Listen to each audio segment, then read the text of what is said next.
तो बगैर सुना मेरी भला, आया हाँ कौन तेरे बख्शे गुनाह।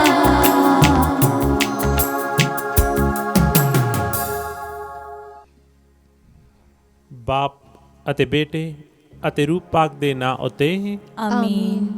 ਸਾਡੇ ਪ੍ਰਭੂ ਯਿਸੂ ਮਸੀਹ ਦਾ ਫਜ਼ਲ, ਖੁਦਾ ਬਾਪ ਦਾ ਪ੍ਰੇਮ ਅਤੇ ਰੂਹ ਪਾਕ ਦੀ ਸਾਂਝ ਤੁਹਾਡੇ ਨਾਲ ਹੋਵੇ ਅਤੇ ਤੁਹਾਡੀ ਰੂਹ ਨਾਲ ਵੀ ਹੋਵੇ।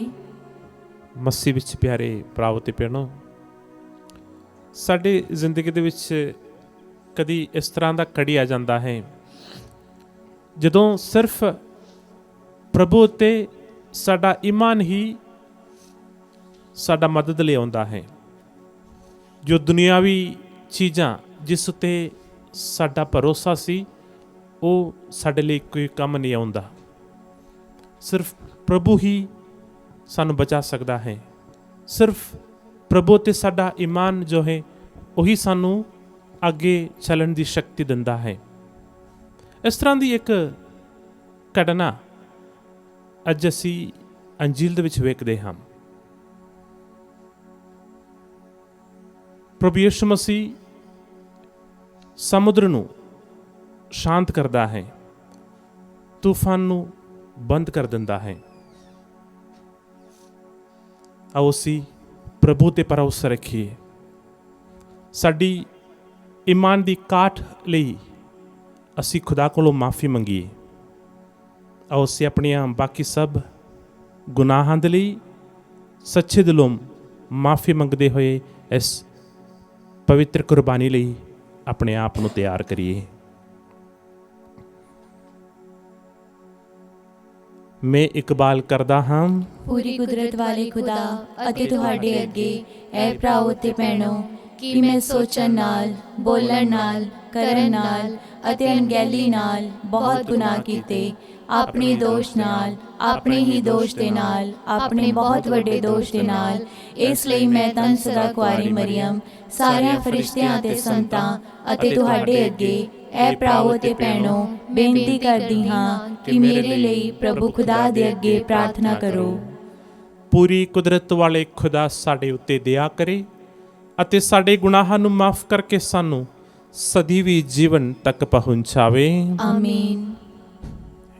ਏ ਪ੍ਰਭੂ ਦਇਆ ਕਰ, ਐ ਪ੍ਰਭੂ ਦਇਆ ਕਰ, ਏ ਮਸੀਹਾ ਦਇਆ ਕਰ, ਐ ਮਸੀਹਾ ਦਇਆ ਕਰ, ਏ ਪ੍ਰਭੂ ਦਇਆ ਕਰ। ਐ ਪ੍ਰਭੂ ਦਇਆ ਕਰ। ਅਸੀਂ ਪ੍ਰਾਰਥਨਾ ਕਰੀਏ। ਇਹ ਪੂਰੀ ਕੁਦਰਤ ਵਾਲੇ ਤੇ ਅਕਾਲ ਖੁਦਾ, ਆਪਣੀ ਪਾਕ ਮਰਜ਼ੀ ਮੁਤਾਬਿਕ ਸਾਡੇ ਕਰਮਾਂ ਦੀ ਅਗਵਾਈ ਕਰ, ਤਾਂ ਜੋ ਤੇਰੇ ਅਤੀ ਪਿਆਰੇ ਬੇਟੇ ਦੇ ਨਾਂ ਉੱਤੇ ਅਸੀਂ ਨੇਕ ਕੰਮਾਂ ਵਿੱਚ ਭਰਪੂਰ ਹੋਈਏ। ਸਾਡੇ ਪ੍ਰਭੂ ਯਿਸੂ ਮਸੀਹ ਤੇਰੇ ਬੇਟੇ ਦੇ ਰਾਹੀਂ, ਜੋ ਤੇਰੇ ਨਾਲ ਰੂਹ ਪਾਕ ਦੀ ਏਕਤਾ ਵਿੱਚ ਇੱਕ ਖੁਦਾ ਜਿਉਂਦਾ ਅਤੇ ਰਾਜ ਕਰਦਾ ਹੈ, ਸਦਾ ਤੋਂ ਸਦਾ ਤੀਕ। ਆਮੀਨ। ਪਾਠ ਪਹਿਲਾ।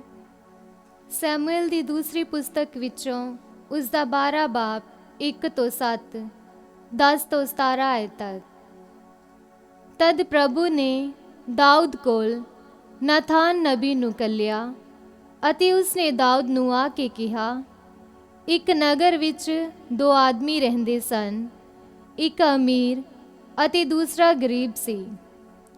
ਅਮੀਰ ਆਦਮੀ ਦੇ ਬਹੁਤ ਸਾਰੇ ਪਸ਼ੂ ਅਤੇ ਭੇਡਾਂ ਬੱਕਰੀਆਂ ਸਨ, ਪਰ ਗਰੀਬ ਆਦਮੀ ਕੋਲ ਕੇਵਲ ਇੱਕ ਛੋਟਾ ਲੇਲਾ ਹੀ ਸੀ ਜੋ ਉਸਨੇ ਮੁੱਲ ਦੇ ਕੇ ਖਰੀਦਿਆ ਸੀ। ਉਹ ਉਸ ਛੋਟੇ ਲੇਲੇ ਦੀ ਪੂਰੀ ਤਰ੍ਹਾਂ ਨਾਲ ਦੇਖਭਾਲ ਕਰਦਾ ਸੀ ਅਤੇ ਉਹ ਉਸ ਦੇ ਬੱਚਿਆਂ ਨਾਲ ਵਧਿਆ ਫੁੱਲਿਆ ਸੀ। ਗਰੀਬ ਆਦਮੀ ਉਸ ਲੇਲੇ ਨੂੰ ਆਪਣੇ ਭੋਜਨ ਵਿੱਚੋਂ ਖਾਣ ਲਈ ਦਿੰਦਾ ਅਤੇ ਕਈ ਵਾਰ ਉਸ ਦੇ ਕਟੋਰੇ ਵਿੱਚੋਂ ਪੀਂਦਾ ਸੀ। ਉਹ ਲੇਲਾ ਉਸ ਦੀ ਗੋਦ ਵਿੱਚ ਬੈਠਦਾ ਸੀ ਅਤੇ ਉਹ ਉਸ ਦੀ ਆਪਣੀ ਸੰਤਾਨ ਵਾਂਗ ਸੀ। ਪਰ ਇੱਕ ਦਿਨ ਅਮੀਰ ਆਦਮੀ ਦੇ ਘਰ ਪ੍ਰਾਹੁਣਾ ਆ ਗਿਆ ਤਾਂ ਉਸਨੇ ਉਸ ਪ੍ਰਾਹੁਣੇ ਲਈ ਆਪਣੇ ਕਿਸੇ ਜਾਨਵਰ ਨੂੰ ਕੱਟ ਕੇ ਨਾ ਪਕਾਉਣਾ ਚਾਹਿਆ, ਸਗੋਂ ਉਸ ਗਰੀਬ ਆਦਮੀ ਦੇ ਲੇਲੇ ਨੂੰ ਲੈ ਕੇ ਆਪਣੇ ਪ੍ਰਾਹੁਣਿਆਂ ਲਈ ਪਕਾਇਆ। ਦਾਊਦ ਨੂੰ ਇਸ ਘਟਨਾ ਬਾਰੇ ਸੁਣ ਕੇ ਬਹੁਤ ਗੁੱਸਾ ਆਇਆ ਅਤੇ ਉਸਨੇ ਕਿਹਾ, ਜਿਉਂਦੇ ਪ੍ਰਭੂ ਦੀ ਸਹੁੰ, ਜਿਸ ਆਦਮੀ ਨੇ ਵੀ ਇਹ ਅਪਰਾਧ ਕੀਤਾ ਹੈ ਉਸ ਨੂੰ ਮੌਤ ਦੀ ਸਜ਼ਾ ਦਿੱਤੀ ਜਾਵੇਗੀ। ਇਸ ਅਪਰਾਧ ਦੇ ਬਦਲੇ ਉਸ ਨੂੰ ਜਿੰਨਾ ਉਸਨੇ ਲਿਆ ਉਸ ਦਾ 4 ਗੁਣਾ ਦੇਣਾ ਪਵੇਗਾ। ਨਾਥਾਨ ਨਬੀ ਨੇ ਦਾਊਦ ਨੂੰ ਉੱਤਰ ਦਿੱਤਾ, ਇਹ ਆਦਮੀ ਦੂਜਾ ਕੋਈ ਨਹੀਂ ਹੈ, ਸਗੋਂ ਤੂੰ ਆਪ ਹੈ। ਹੁਣ ਇਸਰਾਇਲ ਦੇ ਪ੍ਰਭੂ ਨੇ ਤੇਰੇ ਬਾਰੇ ਕਿਹਾ, ਮੈਂ ਤੈਨੂੰ ਇਸਰਾਇਲ ਦਾ ਰਾਜਾ ਬਣਾਇਆ ਅਤੇ ਤੇਰਾ ਬਚਾਅ ਸਾਊਲ ਤੋਂ ਕੀਤਾ। ਸੋ ਹੁਣ ਤੇਰੇ ਟੱਬਰ ਵੱਲੋਂ ਤਲਵਾਰ ਕਦੀ ਮੂੰਹ ਨਹੀਂ ਮੋੜੇਗੀ, ਕਿਉਂਕਿ ਤੂੰ ਮੇਰੀ ਆਗਿਆ ਤੋੜ ਕੇ ਉਰੀਆ ਦੀ ਪਤਨੀ ਨਾਲ ਵਿਆਹ ਕੀਤਾ ਹੈ। ਤੇਰੇ ਇਸੇ ਅਪਰਾਧ ਦੇ ਕਾਰਨ ਹੁਣ ਮੈਂ ਤੇਰੀ ਆਪਣੀ ਸੰਤਾਨ ਵਿੱਚੋਂ ਇੱਕ ਨੂੰ ਤੇਰੇ ਵਿਰੁੱਧ ਖੜਾ ਕਰਾਂਗਾ।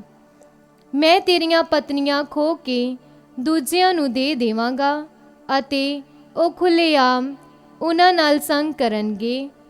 ਤੂੰ ਤਾਂ ਇਹ ਅਪਰਾਧ ਗੁਪਤ ਰੂਪ ਵਿੱਚ ਕੀਤਾ ਹੈ, ਪਰ ਮੈਂ ਇਹ ਸਭ ਖੁੱਲ੍ਹੇਆਮ ਸੂਰਜ ਚੜ੍ਹੇ ਸਭ ਦੇ ਸਾਹਮਣੇ ਤੇਰੇ ਨਾਲ ਹੋਣ ਦੇਵਾਂਗਾ।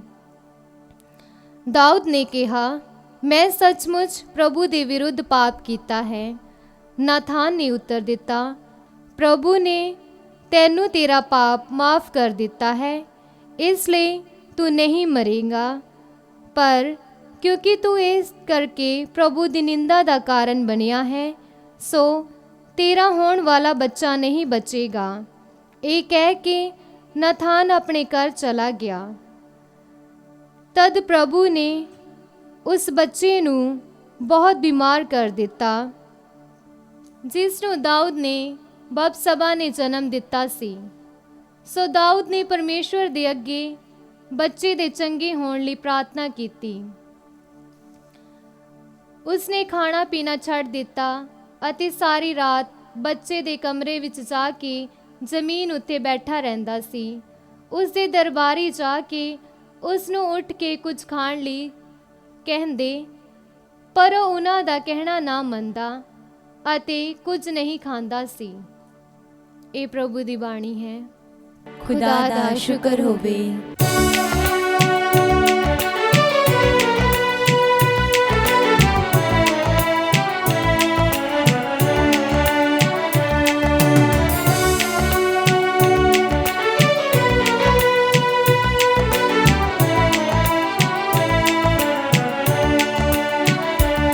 या रब तू मेरी भला है, सो तू है मेरी जान।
ਪ੍ਰਭੂ ਤੁਹਾਡੇ ਨਾਲ ਹੋਵੇ। ਅਤੇ ਤੁਹਾਡੀ ਰੂਹ ਨਾਲ ਵੀ ਹੋਵੇ।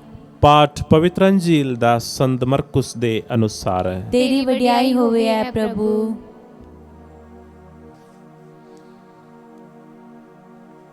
ਉਸ ਦਿਨ ਜਦੋਂ ਸ਼ਾਮ ਹੋ ਗਈ ਤਾਂ ਯਿਸੂ ਨੇ ਆਪਣੇ ਚੇਲਿਆਂ ਨੂੰ ਕਿਹਾ, ਅਸੀਂ ਉਸ ਪਾਰ ਚੱਲੀਏ। ਅਤੇ ਪੀੜ ਨੂੰ ਛੱਡ ਕੇ ਚੇਲੇ ਉਸ ਨੂੰ ਜਿਸ ਤਰ੍ਹਾਂ ਉਹ ਸੀ ਉਸੇ ਤਰ੍ਹਾਂ ਆਪਣੇ ਨਾਲ ਕਿਸ਼ਤੀ ਵਿੱਚ ਲੈ ਗਏ। ਹੋਰ ਵੀ ਕਿਸ਼ਤੀਆਂ ਉਸ ਦੇ ਨਾਲ ਸਨ।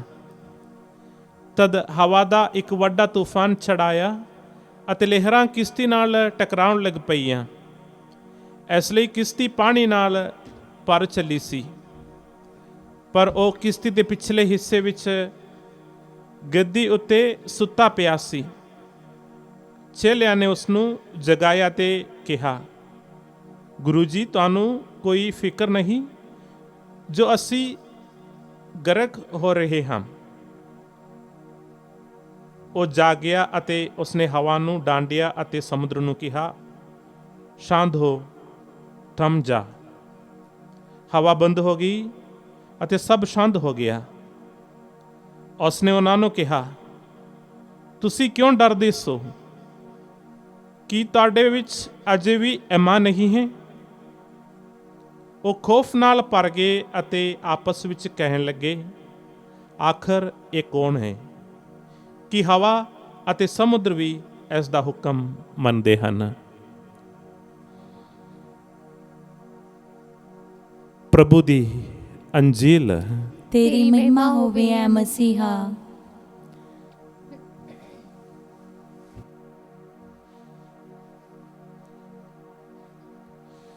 ਮਸੀਹ ਵਿੱਚ ਪਿਆਰੇ ਭਰਾਵੋ ਤੇ ਭੈਣੋ, ਪ੍ਰਭੂ ਯਿਸੂ ਮਸੀਹ ਦਾ ਇਹ ਚਮਤਕਾਰੀ ਢੰਗ ਦੇ ਨਾਲ ਤੂਫਾਨ ਨੂੰ ਬੰਦ ਕਰਦੇ, ਲਹਿਰਾਂ ਨੂੰ ਸ਼ਾਂਤ ਕਰਦੇ ਅਸੀਂ ਪਵਿੱਤਰ ਅੰਜੀਲ ਦੇ ਵਿੱਚੋਂ ਸੁਣਿਆ ਹੈ। ਪ੍ਰਭੂ ਯਿਸੂ ਮਸੀਹ ਅਤੇ ਉਸ ਦੇ ਚੇਲੇ ਇੱਕ ਕਿਸ਼ਤੀ ਵਿੱਚ ਸੀ। ਕਲੀਸਿਆ ਨੂੰ ਇੱਕ ਕਿਸ਼ਤੀ ਦੇ ਨਾਲ ਤੁਲਨਾ ਕੀਤਾ ਜਾਂਦਾ ਹੈ।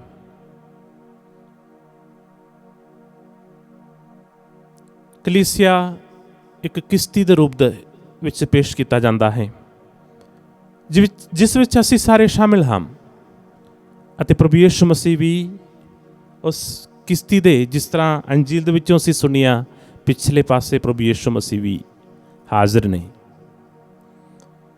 ਇਸ ਲਈ ਕਲੀਸਿਆ ਦੇ 2000 ਵੱਧ ਸਾਲਾਂ ਦੇ ਇਤਿਹਾਸ ਦੇ ਵਿੱਚ ਬਹੁਤ ਸਾਰੇ ਲਹਿਰਾਂ ਦਾ ਸਾਹਮਣਾ ਕੀਤਾ, ਤੂਫਾਨਾਂ ਦਾ ਸਾਹਮਣਾ ਕੀਤਾ, ਪਰ ਪ੍ਰਭੂ ਯਿਸੂ ਮਸੀਹ ਕਲੀਸਿਆ ਦੇ ਵਿੱਚ ਸ਼ਾਮਲ ਹੋਣ ਦੇ ਕਾਰਨ ਕਦੇ ਇਹ ਕਿਸ਼ਤੀ ਡੁੱਬਿਆ ਨਹੀਂ।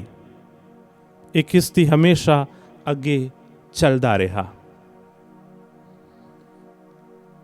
ਕਲੀਸਿਆ ਦੇ ਇਤਿਹਾਸ ਦੇ ਵਿੱਚ ਸਾਨੂੰ ਪਤਾ ਬਹੁਤ ਸਾਰੇ ਲਹਿਰਾਂ ਉੱਠੀਆਂ ਇਸ ਦੇ ਖਿਲਾਫ, ਅਤਿਆਚਾਰਾਂ ਦੇ ਰੂਪ ਦੇ ਵਿੱਚ, ਗਲਤ ਤਾਲੀਮ ਦੇ ਰੂਪ ਦੇ ਵਿੱਚ, ਪਰ ਪ੍ਰਭੂ ਯਿਸੂ ਮਸੀਹ ਦੀ ਸ਼ਕਤੀ ਦੇ ਨਾਲ ਕਲੀਸਿਆ ਨੇ ਇਹ ਸਭ ਗੱਲਾਂ ਦਾ ਸਾਹਮਣਾ ਕੀਤਾ। ਅੱਜ ਵੀ ਇਸ ਤਰ੍ਹਾਂ ਦੇ ਲਹਿਰਾਂ ਕਦੇ ਕਦੇ ਸਾਨੂੰ ਨਿਰਾਸ਼ ਕਰ ਦਿੰਦਾ ਹੈ। ਤੂਫਾਨ ਸਾਡੇ ਈਮਾਨ ਨੂੰ ਡਾਵਾਡੋਲ ਕਰ ਦਿੰਦਾ ਹੈ, ਪਰ ਸਾਡਾ ਇਹ ਭਰੋਸਾ ਹੈ ਪ੍ਰਭੂ ਯਿਸੂ ਮਸੀਹ ਦੇ ਉੱਤੇ, ਜਿਸ ਨੂੰ ਇਹ ਸਭ ਸ਼ਕਤੀਆਂ ਦੇ ਉੱਤੇ ਅਧਿਕਾਰ ਹੈ। ਉਹ ਸਾਨੂੰ ਕੋਈ ਹਾਨੀ ਨਹੀਂ ਪਹੁੰਚਾਉਣ ਦਿੰਦਾ। ਇਸ ਭਰੋਸੇ ਦੇ ਨਾਲ ਅਸੀਂ ਉਸ ਕਿਸ਼ਤੀ ਦੇ ਵਿੱਚ ਅਸੀਂ ਵੀ ਸਫ਼ਰ ਕਰ ਰਹੇ ਹਾਂ। ਇਹ ਕਿਸ਼ਤੀ ਦਾ ਤੁਲਨਾ ਕਲੀਸਿਆ ਦੇ ਨਾਲ ਕੀਤਾ ਜਾਂਦਾ ਹੈ। ਉਸੇ ਤਰ੍ਹਾਂ ਇਹ ਕਿਸ਼ਤੀ ਦੀ ਤੁਲਨਾ ਸਾਡੇ ਆਪਣੀ ਜ਼ਿੰਦਗੀ ਦੇ ਨਾਲ ਵੀ ਕੀਤਾ ਜਾ ਸਕਦਾ ਹੈ। ਸਾਡੇ ਵਿਅਕਤੀਗਤ ਜ਼ਿੰਦਗੀ ਦੇ ਵਿੱਚ ਵੀ ਇਸ ਤਰ੍ਹਾਂ ਲਹਿਰਾਂ ਦਾ, ਤੂਫਾਨਾਂ ਦਾ ਅਸੀਂ ਵੀ ਜ਼ਰੂਰ ਸਾਹਮਣਾ ਕੀਤਾ ਹੋਵੇਗਾ। ਵੱਖ-ਵੱਖ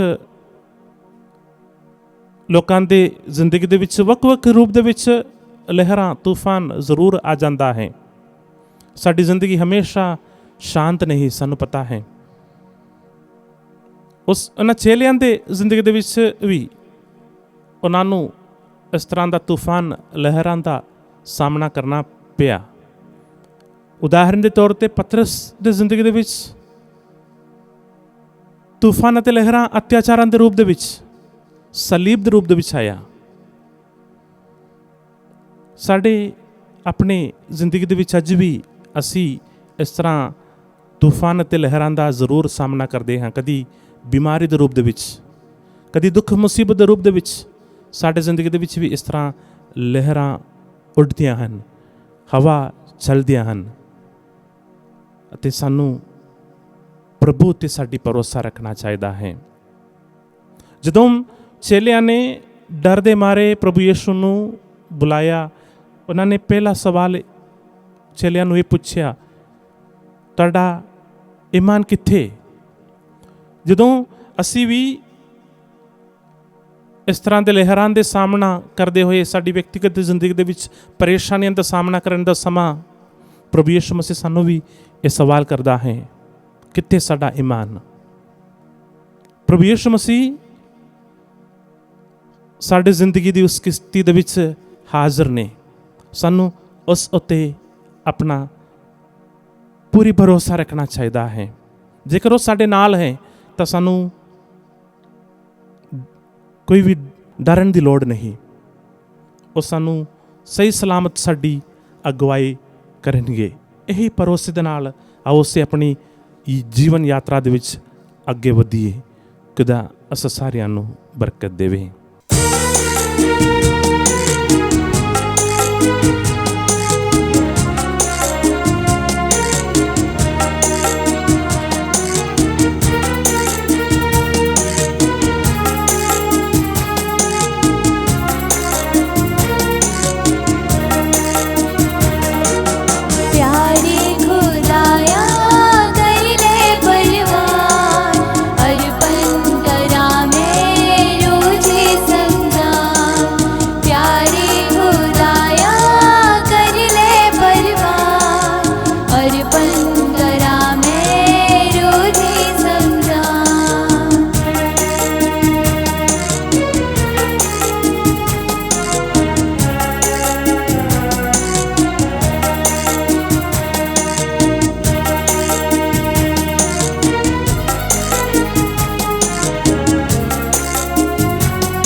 ਭਰਾਵੋ ਤੇ ਭੈਣੋ, ਪ੍ਰਾਰਥਨਾ ਕਰੋ ਕਿ ਮੇਰੇ ਤੇ ਤੁਹਾਡੀ ਇਹ ਕੁਰਬਾਨੀ ਪੂਰੀ ਕੁਦਰਤ ਵਾਲੇ ਖੁਦਾ ਬਾਪ ਨੂੰ ਕਬੂਲ ਹੋਵੇ। ਪ੍ਰਭੂ ਇਸ ਕੁਰਬਾਨੀ ਨੂੰ ਤੁਹਾਡੇ ਹੱਥਾਂ ਦੇ ਵਿੱਚੋਂ ਆਪਣੇ ਨਾਂ ਦੀ ਉਸਤਤ ਅਤੇ ਵਡਿਆਈ ਲਈ ਅਤੇ ਸਾਡੇ ਤੇ ਸਾਰੀ ਪਾਕ ਕਲੀਸਿਆ ਦੇ ਭਲੇ ਲਈ ਕਬੂਲ ਕਰੇ। ਏ ਪ੍ਰਭੂ, ਸਾਡੇ ਚੜਾਵਿਆਂ ਨੂੰ ਕਬੂਲ ਕਰ ਅਤੇ ਉਹਨਾਂ ਨੂੰ ਪਾਕ ਕਰ। ਬਖਸ਼ ਦੇ ਕਿ ਉਹ ਸਾਡੀ ਨਜਾਤ ਲਈ ਲਾਭਦਾਈ ਹੋਣ, ਸਾਡੇ ਪ੍ਰਭੂ ਯਿਸੂ ਮਸੀਹ ਦੇ ਰਾਹੀਂ। ਆਮੀਨ। ਪ੍ਰਭੂ ਤੁਹਾਡੇ ਨਾਲ ਹੋਵੇ ਅਤੇ ਤੁਹਾਡੀ ਰੂਹ ਨਾਲ ਵੀ ਹੋਵੇ।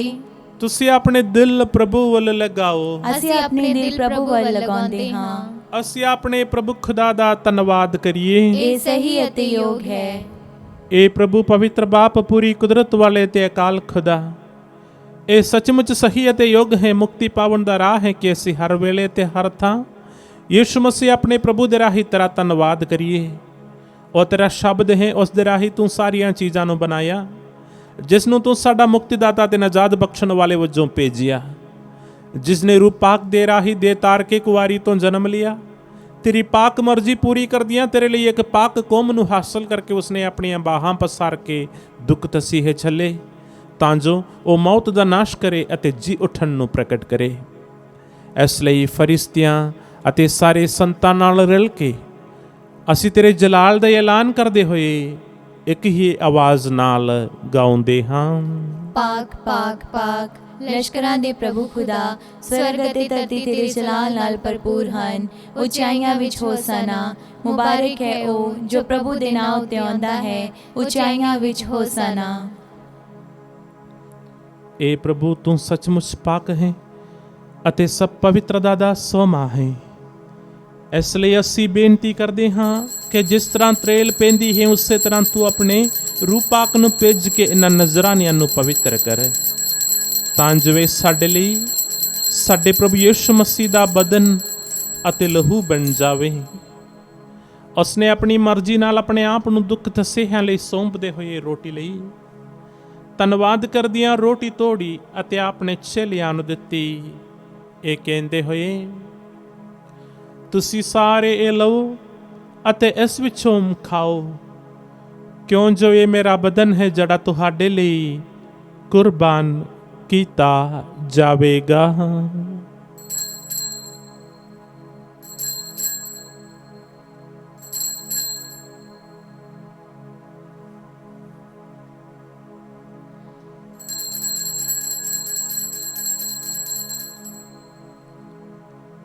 ਇਸੇ ਤਰ੍ਹਾਂ ਭੋਜਨ ਕਰਨ ਤੋਂ ਬਾਅਦ ਉਸਨੇ ਪਿਆਲਾ ਲਿਆ, ਇੱਕ ਵਾਰ ਫਿਰ ਧੰਨਵਾਦ ਕਰਦਿਆਂ ਪਿਆਲਾ ਆਪਣੇ ਚੇਲਿਆਂ ਨੂੰ ਦਿੱਤਾ, ਇਹ ਕਹਿੰਦੇ ਹੋਏ, ਤੁਸੀਂ ਸਾਰੇ ਇਹ ਲਵੋ ਅਤੇ ਇਸ ਵਿੱਚੋਂ ਪੀਓ, ਕਿਉਂ ਜੋ ਇਹ ਮੇਰੇ ਲਹੂ ਦਾ ਪਿਆਲਾ ਹੈ, ਨਵੇਂ ਅਤੇ ਸਦੀਵੀ ਨੇਮ ਦਾ ਲਹੂ, ਜੋ ਤੁਹਾਡੇ ਤੇ ਬਹੁਤਿਆਂ ਵਾਸਤੇ ਗੁਨਾਹਾਂ ਦੀ ਮਾਫੀ ਲਈ ਵਹਾਇਆ ਜਾਵੇਗਾ। ਮੇਰੀ ਯਾਦ ਵਿੱਚ ਇਹ ਕਰਿਆ ਕਰੋ।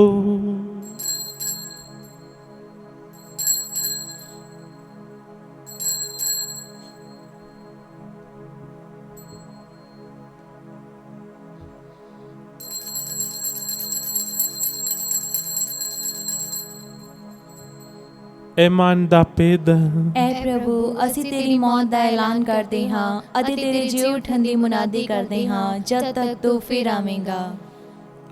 ਏ ਪ੍ਰਭੂ, ਅਸੀਂ ਯਿਸੂ ਮਸੀਹ ਦੀ ਮੌਤ ਅਤੇ ਉਸ ਦੇ ਜੀ ਉੱਠਣ ਦੀ ਯਾਦਗਾਰੀ ਨੂੰ ਮਨਾਉਂਦੇ ਹੋਏ ਤੈਨੂੰ ਜੀਵਨ ਦੀ ਰੋਟੀ ਅਤੇ ਮੁਕਤੀ ਦਾ ਪਿਆਲਾ ਚੜਾਉਂਦੇ ਹਾਂ।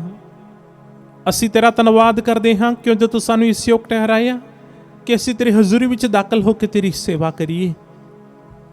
ਅਸੀਂ ਹਲੀਮੀ ਨਾਲ ਦੁਆ ਕਰਦੇ ਹਾਂ ਕਿ ਮਸੀਹ ਦੇ ਬਦਨ ਅਤੇ ਲਹੂ ਵਿੱਚ ਹਿੱਸਾ ਲੈਣ ਦੁਆਰਾ ਅਸੀਂ ਰੂਹ ਪਾਕ ਦੇ ਰਾਹੀਂ ਏਕਤਾ ਵਿੱਚ ਬਚੇ ਰਹੀਏ। ਏ ਪ੍ਰਭੂ, ਸਾਰੀ ਧਰਤੀ ਉੱਤੇ ਫੈਲੀ ਹੋਈ ਆਪਣੀ ਕਲੀਸਿਆ ਨੂੰ ਯਾਦ ਕਰ ਅਤੇ ਉਸ ਨੂੰ ਸਾਡੇ ਸੰਤ ਪਾਪਾ ਫਰਾਂਸਿਸ, ਸਾਡੇ ਬਿਸ਼ਪਾਂ ਫ੍ਰੈਂਕੋ ਦੇ ਅਗਨਲੋ ਅਤੇ ਸਾਰੇ ਪੁਰੋਹਿਤਾਂ ਨਾਲ ਪਿਆਰ ਦੀ ਸੰਪੂਰਨਤਾ ਵਿੱਚ ਕਾਇਮ ਰੱਖ। ਸਾਡੇ ਭੈਣ ਭਰਾਵਾਂ ਨੂੰ ਵੀ ਯਾਦ ਕਰ ਜਿਹੜੇ ਜੀ ਉੱਠਣ ਦੀ ਉਮੀਦ ਨਾਲ ਸੋ ਗਏ ਹਨ ਅਤੇ ਉਹਨਾਂ ਸਾਰਿਆਂ ਨੂੰ ਵੀ ਜੋ ਤੇਰੇ ਰਹਿਮ ਵਿੱਚ ਮਰ ਗਏ ਹਨ, ਇਹਨਾਂ ਦਾ ਤੂੰ ਆਪਣੀ ਹਜ਼ੂਰੀ ਦੇ ਛਾਨਣ ਵਿੱਚ ਸਵਾਗਤ ਕਰ। ਏ ਪ੍ਰਭੂ, ਅਸੀਂ ਬੇਨਤੀ ਕਰਦੇ ਹਾਂ ਕਿ ਸਾਡੇ ਸਾਰਿਆਂ ਉੱਤੇ ਦਇਆ ਕਰ, ਤਾਂ ਜੋ ਤਨ ਕੁਆਰੀ ਮਰੀਮ ਖੁਦਾ ਦੀ ਮਾਂ ਦੇ ਨਾਲ, ਉਸੇ ਕੁਆਰੀ ਦੇ ਮੁਬਾਰਕ ਵਰਸੰਦ ਯੂਸਫ ਦੇ ਨਾਲ, ਤਨ ਰਸੂਲਾਂ ਤੇ ਤੇਰੇ ਸਾਰੇ ਸੰਤਾਂ ਨਾਲ, ਜਿਨ੍ਹਾਂ ਨੇ ਸਾਰੇ ਯੁਗਾਂ ਵਿੱਚ ਤੈਨੂੰ ਖੁਸ਼ ਕੀਤਾ ਹੈ, ਅਸੀਂ ਸਦੀਵੀ ਜੀਵਨ ਦੇ ਵਾਰਿਸ ਹੋਣ ਦੇ ਹੱਕਦਾਰ ਬਣ ਜਾਵਾਂਗੇ ਅਤੇ ਤੇਰੇ ਬੇਟੇ ਯਿਸੂ ਮਸੀਹ ਦੇ ਰਾਹੀਂ ਤੇਰੀ ਵਡਿਆਈ ਅਤੇ ਉਸਤਤ ਕਰਾਂਗੇ।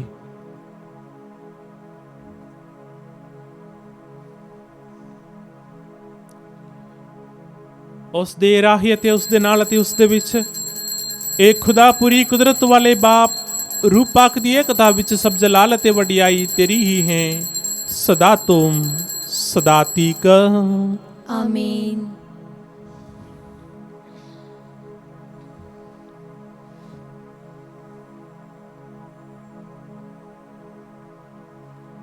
ਸਾਡੇ ਮੁਕਤੀਦਾਤੇ ਦੇ ਹੁਕਮ ਦੇ ਮੁਤਾਬਿਕ ਅਤੇ ਉਸ ਦੇ ਖੁਦਾਈ ਸਿੱਖਿਆ ਦੇ ਅਨੁਸਾਰ ਅਸੀਂ ਇਹ ਆਖਣ ਦੀ ਦਲੇਰੀ ਕਰਦੇ ਹਾਂ, ਇਹ ਸਾਡੇ ਬਾਪ ਤੂੰ ਜਿਹੜਾ ਅਸਮਾਨ ਤੇ ਹੈ, ਤੇਰਾ ਨਾਮ ਪਾਕ ਮੰਨਿਆ ਜਾਵੇ, ਤੇਰਾ ਰਾਜ ਆਵੇ, ਤੇਰੀ ਮਰਜ਼ੀ ਜਿਸ ਤਰ੍ਹਾਂ ਅਸਮਾਨ ਤੇ ਪੂਰੀ ਹੁੰਦੀ ਹੈ ਜ਼ਮੀਨ ਤੇ ਵੀ ਹੋਵੇ। ਸਾਡੇ ਰੋਜ਼ ਰੋਟੀ ਅੱਜ ਸਾਨੂੰ ਦੇ, ਸਾਡੇ ਕਸੂਰ ਸਾਨੂੰ ਮਾਫ ਕਰ ਜਿਸ ਤਰ੍ਹਾਂ ਅਸੀਂ ਆਪਣੇ ਕਸੂਰਵਾਰਾਂ ਨੂੰ ਮਾਫ ਕਰਦੇ ਹਾਂ। ਸਾਨੂੰ ਅਜ਼ਮਾਇਸ਼ ਵਿੱਚ ਨਾ ਪਾ, ਸਗੋਂ ਬੁਰਾਈ ਤੋਂ ਬਚਾ। ਏ ਪ੍ਰਭੂ, ਅਸੀਂ ਪ੍ਰਾਰਥਨਾ ਕਰਦੇ ਹਾਂ, ਸਭ ਬੁਰਾਈਆਂ ਤੋਂ ਸਾਨੂੰ ਬਚਾ, ਆਪਣੇ ਰਹਿਮ ਨਾਲ ਸਾਡੇ ਦਿਨਾਂ ਵਿੱਚ ਸ਼ਾਂਤੀ ਦੇ, ਤਾਂ ਜੋ ਤੇਰੀ ਦਇਆ ਦੀ ਮਦਦ ਨਾਲ ਅਸੀਂ ਹਮੇਸ਼ਾ ਗੁਨਾਹ ਤੋਂ ਮੁਕਤ ਰਹੀਏ ਅਤੇ ਹਰ ਮੁਸੀਬਤ ਤੋਂ ਸੁਰੱਖਿਅਤ ਰਹੀਏ। ਜਿਵੇਂ ਮੁਬਾਰਕ ਉਮੀਦ ਰੱਖਦੇ ਹੋਏ ਅਸੀਂ ਯਿਸੂ ਮਸੀਹ ਸਾਡੇ ਮੁਕਤੀਦਾਤੇ ਦੇ ਆਉਣ ਦੀ ਉਡੀਕ ਕਰਦੇ ਹਾਂ, ਕਿਉਂ ਜੋ ਰਾਜ, ਕੁਦਰਤ ਅਤੇ ਜਲਾਲ ਯੁਗ ਤੇਰਾ ਹੀ ਹੈ। ਏ ਪ੍ਰਭੂ ਯਿਸੂ ਮਸੀਹਾ, ਤੂੰ ਆਪਣੇ ਰਸੂਲਾਂ ਨੂੰ ਆਖਿਆ, ਮੈਂ ਤੁਹਾਨੂੰ ਸ਼ਾਂਤੀ ਦਿੰਦਾ ਹਾਂ, ਆਪਣੀ ਸ਼ਾਂਤੀ ਮੈਂ ਤੁਹਾਨੂੰ ਪ੍ਰਦਾਨ ਕਰਦਾ ਹਾਂ। ਤੂੰ ਸਾਡੇ ਗੁਨਾਹਾਂ ਨੂੰ ਨਹੀਂ ਸਗੋਂ ਆਪਣੀ ਕਲੀਸਿਆ ਦੇ ਐਮਾਂ ਨੂੰ ਵੇਖ ਅਤੇ ਉਸ ਨੂੰ ਆਪਣੀ ਮਰਜ਼ੀ ਮੁਤਾਬਿਕ ਸ਼ਾਂਤੀ ਅਤੇ ਏਕਤਾ ਪ੍ਰਦਾਨ ਕਰ। ਤੂੰ ਜੋ ਜਿਉਂਦਾ ਅਤੇ ਰਾਜ ਕਰਦਾ ਹੈ ਸਦਾ ਤੁਮ ਸਦਾ ਤੀਕ। ਆਮੀਨ। ਪ੍ਰਭੂ ਦੀ ਸ਼ਾਂਤੀ ਸਦਾ ਤੁਹਾਡੇ ਨਾਲ ਹੋਵੇ ਅਤੇ ਤੁਹਾਡੀ ਰੂਹ ਨਾਲ ਵੀ ਹੋਵੇ। ਅਸੀਂ ਆਪੋ ਵਿੱਚ ਸ਼ਾਂਤੀ ਦਾ ਸਲਾਮ ਦਈਏ। ਐ ਲੇਲੇ ਖੁਦਾ ਦੇ, ਤੂੰ ਜਿਹੜਾ ਦੁਨੀਆ ਦੇ ਗੁਨਾਹ ਚੁੱਕ ਲੈਂਦਾ ਹੈ, ਸਾਡੇ ਉੱਤੇ ਦਇਆ ਕਰ। ਐ ਲੇਲੇ ਖੁਦਾ ਦੇ, ਤੂੰ ਜਿਹੜਾ ਦੁਨੀਆ ਦੇ ਗੁਨਾਹ ਚੁੱਕ ਲੈਂਦਾ ਹੈ, ਸਾਡੇ ਉੱਤੇ ਦਇਆ ਕਰ। ਐ ਲੇਲੇ ਖੁਦਾ ਦੇ, ਤੂੰ ਜਿਹੜਾ ਦੁਨੀਆ ਦੇ ਗੁਨਾਹ ਚੁੱਕ ਲੈਂਦਾ ਹੈ, ਸਾਨੂੰ ਸ਼ਾਂਤੀ ਦੇ।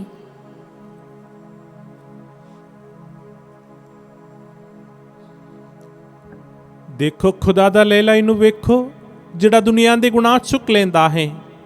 ਧੰਨ ਹਨ ਉਹ ਜਿਹੜੇ ਲੇਲੇ ਦੇ ਭੋਜਨ ਲਈ ਸੱਦੇ ਗਏ ਹਨ। ਐ ਪ੍ਰਭੂ, ਮੈਂ ਇਸ ਯੋਗਤਾ ਨਹੀਂ ਹਾਂ ਕਿ ਤੂੰ ਮੇਰੀ ਛੱਤ ਥੱਲੇ ਆਵੇਂ, ਪਰ ਇੱਕ ਹੀ ਸ਼ਬਦ ਆਖ ਅਤੇ ਮੇਰੀ ਰੂਹ ਚੰਗੀ ਹੋ ਜਾਵੇਗੀ।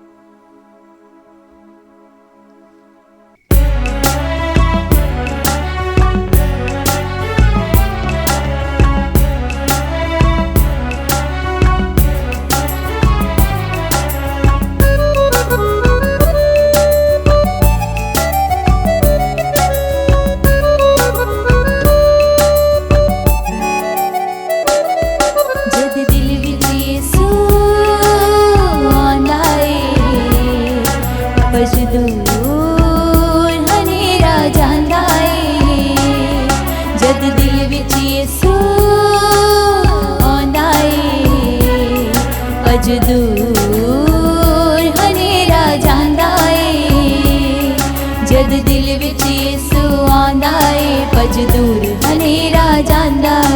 जद दिल विच यीशु आंदा है, भज दूर हनेरा जांदा है।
जद दिल विच यीशु आंदा है, भज दूर हनेरा जांदा है। जद दिल विच यीशु आंदा है, भज दूर हनेरा जांदा है।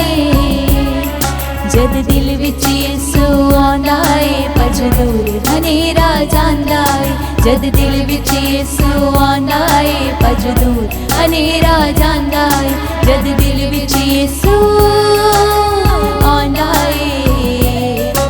ਭਜ ਦੂਰ ਹਨੇਰਾ ਜਾਂਦਾ ਏ, ਭਜ ਦੂਰ ਹਨੇਰਾ ਜਾਂਦਾ ਏ, ਭਜ ਦੂਰ ਹਨੇਰਾ ਜਾਂਦਾ ਏ। ਅਸੀਂ ਪ੍ਰਾਰਥਨਾ ਕਰੀਏ। ਇਹ ਪੂਰੀ ਕੁਦਰਤ ਵਾਲੇ ਖੁਦਾ, ਇਹਨਾਂ ਪਾਕ ਪੈਦਾਂ ਵਿੱਚ ਤੂੰ ਸਾਨੂੰ ਆਪਣੇ ਬੇਟੇ ਦੇ ਬਦਨ ਅਤੇ ਲਹੂ ਨਾਲ ਰਜਾਇਆ ਹੈ। ਬਖਸ਼ ਦੇ ਕਿ ਸਾਨੂੰ ਨਵਾਂ ਜੀਵਨ ਦੇਣ ਵਾਲੇ ਇਹ ਤੋਹਫੇ ਦੇ ਲਈ ਅਸੀਂ ਸਦਾ ਖੁਸ਼ੀ ਮਨਾਈਏ ਅਤੇ ਤੇਰੇ ਸ਼ੁਕਰਗੁਜ਼ਾਰ ਬਣੇ ਰਹੀਏ। ਸਾਡੇ ਪ੍ਰਭੂ ਯਿਸੂ ਮਸੀਹ ਦੇ ਰਾਹੀਂ ਆਮੀਨ। ਪ੍ਰਭੂ ਤੁਹਾਡੇ ਨਾਲ ਹੋਵੇ ਅਤੇ ਤੁਹਾਡੀ ਰੂਹ ਨਾਲ ਵੀ ਹੋਵੇ। ਪੂਰੀ ਕੁਦਰਤ ਵਾਲੇ ਖੁਦਾ, ਬਾਪ ਅਤੇ ਬੇਟਾ ਅਤੇ ਰੂਹ ਪਾਕ ਤੁਹਾਨੂੰ ਬਰਕਤ ਦੇਵੇ। ਆਮੀਨ।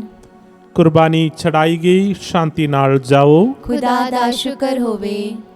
ਦੁਆ ਯਾਦ ਕਰ। याद कर ऐ निहायत मेहरबान कुआरी मरियम, पर कदी नहीं सुनिया गया कि कोई भी तेरी पनाह लभदे आ, तेरी मदद चाहुंदे आ, तेरी सिफारिश मंगदे आ, तैथों खाली गया होवे। ऐ कुआरी कुआरियां दी अते मेरी मां, इस तसल्ली नाल मैं तेरे कोल नस के आउंदी हां ਅਤੇ ਤੇਰੇ ਅੱਗੇ ਖਲੋ ਕੇ ਮੈਂ ਗੁਨਾਹੀ ਰੋਂਦੀ ਹਾਂ। ਐ ਦੇ ਤਾਰੀ ਹੋਏ ਕਲਾਮ ਦੀ ਮਾਂ, ਤੂੰ ਮੇਰੀਆਂ ਅਰਜ਼ਾਂ ਨੂੰ ਹਕੀਰ ਨਾਲ ਜਾਣ, ਸਗੋਂ ਮਿਹਰਬਾਨੀ ਨਾਲ ਸੁਣ ਅਤੇ ਕਬੂਲ ਕਰ। ਆਮੀਨ। ਹਜ਼ਰਤ ਮਰੀਮ ਸ਼ਾਂਤੀ ਦੀ ਰਾਣੀ, ਸਾਡੇ ਲਈ ਦੁਆ ਕਰ।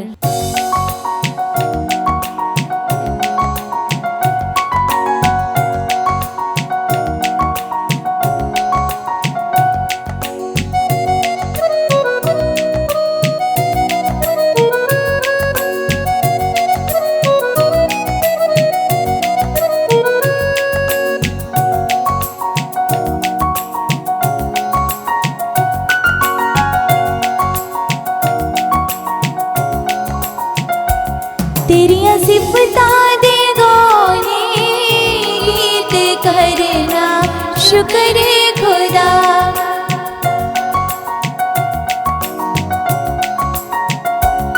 तेरिया सिफतां दे गाने गीत करना, शुक्र खुदा। मेरे रब आए है चंगी रीत करना, शुक्र खुदा। तेरिया सिफतां दे गाने गीत करना, शुक्र खुदा। मेरे रब आए है चंगी रीत करना, शुक्र खुदा।